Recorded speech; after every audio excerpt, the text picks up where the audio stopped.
Praise the Lord. आप सभी को जय मसीह की। आज हमारे बाइबल मनन का विषय है, क्या उपवास करना हमारी धार्मिकता है। प्रियो, परमेश्वर की दृष्टि में हमारा उपवास करना हमारी धार्मिकता नहीं है। उपवास करना तो हमारे आत्मिक जीवन का हिस्सा है, जो आत्मिक जीवन प्रभु यीशु मसीह में है। क्योंकि उपवास केवल खान पान का त्याग करना नहीं, परंतु उपवास परमेश्वर की उपस्थिति में वास करना है, उससे संगति करना है। व्यवस्था के कामों से कोई प्राणी परमेश्वर के सम्मुख धर्मी नहीं ठहर सकता।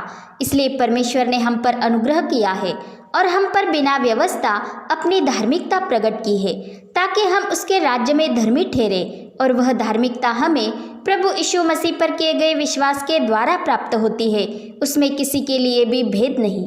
यह विश्वास हम में मसीह के वचन सुनने से आता है, और मसीह के वचन हम तब सुनते हैं, अर्थात उस वचन को हम तब अपने हृदय में जगह देते हैं जब हम परमेश्वर के प्रेम को जानने लगते हैं और उस प्रेम पर विश्वास करते हैं। क्योंकि प्रभु यीशु मसीह में ही परमेश्वर का प्रेम हम पर प्रकट हुआ है।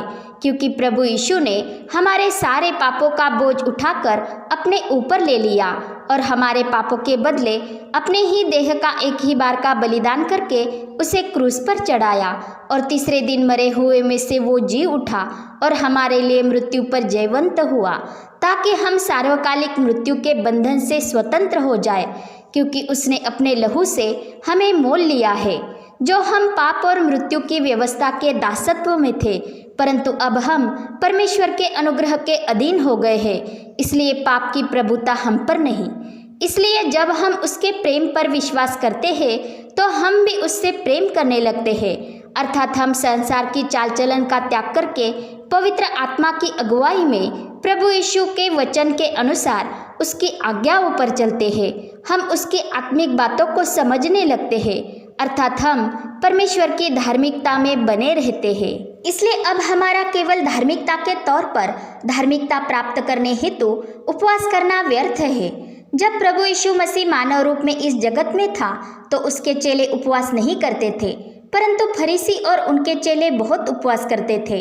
वे व्यवस्था के विषय ज्ञान तो रखते थे, परंतु उस ज्ञान के आधार पर भी वे प्रभु यीशु मसीह की पहचान न कर पाए थे, जो प्रभु यीशु मसीह खुद परमेश्वर है। क्योंकि वे व्यवस्था के गलत अनुवाद के अनुसार चलते थे, क्योंकि वे सांसारिक अभिलाषाओं के लिए लालची थे और छल से काम करते थे। इसलिए उनकी धार्मिकता परमेश्वर के सम्मुख व्यर्थ ठहरी थी, क्योंकि उनका परमेश्वर से सच्चे प्रेम का नाता प्रस्थापित नहीं हुआ था। वे परमेश्वर से सच्चे प्रेम से नहीं जुड़े थे। हम प्रभु यीशु मसीह पर किए गए विश्वास से धर्मी तब ठहरते हैं जब हम परमेश्वर के प्रेम को जानते हैं, उसके अगापे प्रेम पर विश्वास करते हैं। और जो परमेश्वर से प्रेम रखता है, वह मनुष्यों से भी प्रेम रखता है। वह परमेश्वर के खिलाफ जाकर किसी से भी बुरा बर्ताव नहीं करता।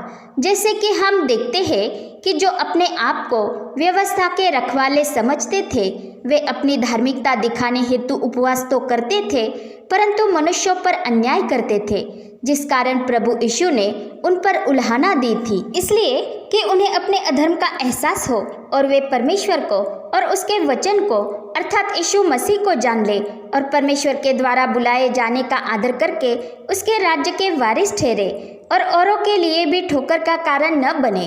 परंतु वे अपना मन न फिराते थे और लोगों के विश्वास का नाश करके उन्हें नरक पुत्र बनाने का प्रयास करते थे, और खुद बाह्य धार्मिकता में ही जीते हुए दिखावे का धर्माचरण करते थे।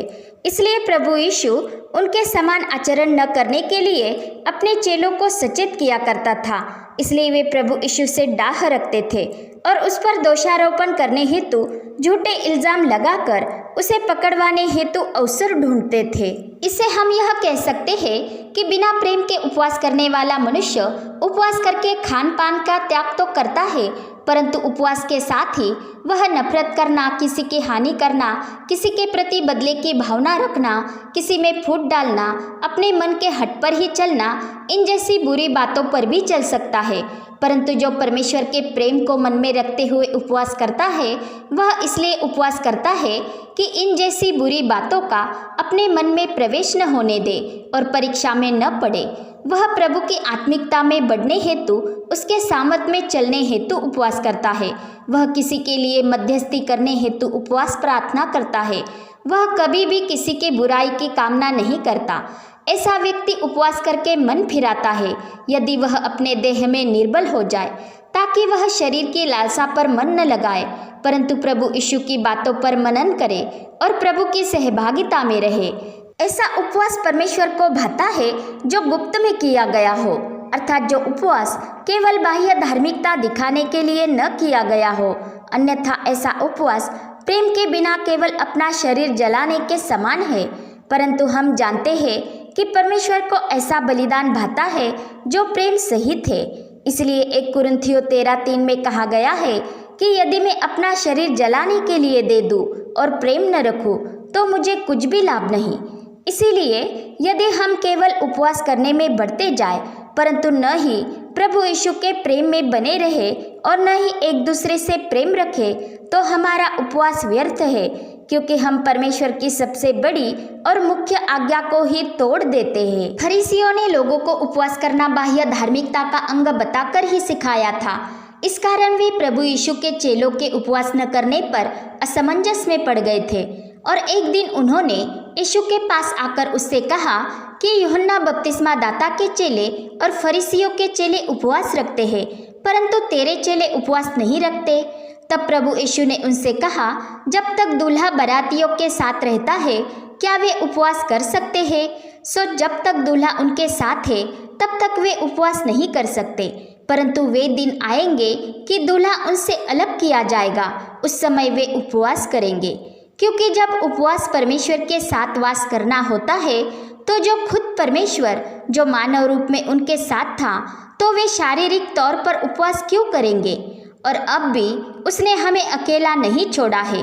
जब हम प्रभु यीशु मसीह पर ईमान ले आते हैं तो उसके आत्मा को परमेश्वर हमारे हृदय में भेजता है ताकि हम उससे जुड़े रहें, और वो ही हमारे लिए अनंत मीरास का बयाना है। हम पवित्र आत्मा की प्रेरणा से चलते हैं तो हमारा शरीर आत्मा के विरोध में लालसा नहीं करेगा, परंतु वह पवित्र आत्मा का मंदिर बना रहेगा। परंतु यदि कोई शरीर पर मन लगाकर अपने शरीर के कारण दुर्बल हो जाए और पाप के मार्ग पर चला जाए, परंतु उसे अपने पाप का एहसास होता हो और वह अपने पापों का त्याग करके उपवास के साथ प्रभु की उपस्थिति में आना चाहता हो, तो परमेश्वर उसके उपवास का अनादर नहीं करता, बल्कि पवित्र आत्मा उसकी निर्बलता में उसकी सहायता करता है और वह व्यक्ति प्रभु से अनुग्रह की सामर्थ पाता है और अपने पापों से मन फिराकर परमेश्वर के उपस्थिति में प्रभु यीशु मसीह के पास लौट आता है। अर्थात जो परमेश्वर के प्रेम को जानते हुए उस पर विश्वास करते हैं, वे चाहे गुप्त उपवास करते हो या कोई सार्वजनिक उपवास करते हैं, तो भी परमेश्वर उनके उपवास का धिक्कार नहीं करता। परंतु यदि हम उपवास करते हुए भी अपने पापों से मन नहीं फिराते, अपने मन को नया करते हुए अपनी चाल चलन नहीं बदलते, प्रभु के आज्ञाओं को तुच्छ जानते हैं, प्रभु यीशु मसीह के वचन का धिक्कार करते हैं, अपने मन के हट के अनुसार ही चलते हैं, तो हमारा उपवास व्यर्थ है। जैसे कि वे फरीसी उपवास तो बहुत किया करते थे, परंतु अपने ज्ञान पर ही घमंड रखते हुए प्रभु यीशु की बातों का धिक्कार करते थे और परमेश्वर की आज्ञाओं को टाल देते थे। इसलिए प्रभु यीशु ने उनके विषय कहा था कि नए दाखरस को पुरानी मशकों में कोई नहीं रखता, नहीं तो दाखरस मशकों को फाड़ देगा और दाखरस और मशकें दोनों नष्ट हो जाएंगी। इसलिए दाख का नया रस नई मशकों में ही भरा जाता है। अर्थात जब हम उस मनुष्यत्व का जो इस संसार के अनुसार है उसका त्याग करके हम पवित्र आत्मा की अगुवाई में मसीह के वचन के अनुसार अपने मन को नया करते जाते हैं, तो ही हम परमेश्वर की इच्छा अनुसार चल पाते हैं और परमेश्वर की धार्मिकता में बने रहते हैं। इसलिए प्रभु यीशु ने कहा, यदि तुम्हारी धार्मिकता शास्त्रियों और फरीसियों की धार्मिकता से बढ़कर न हो तो तुम स्वर्ग के राज्य में कभी प्रवेश करने न पाओगे।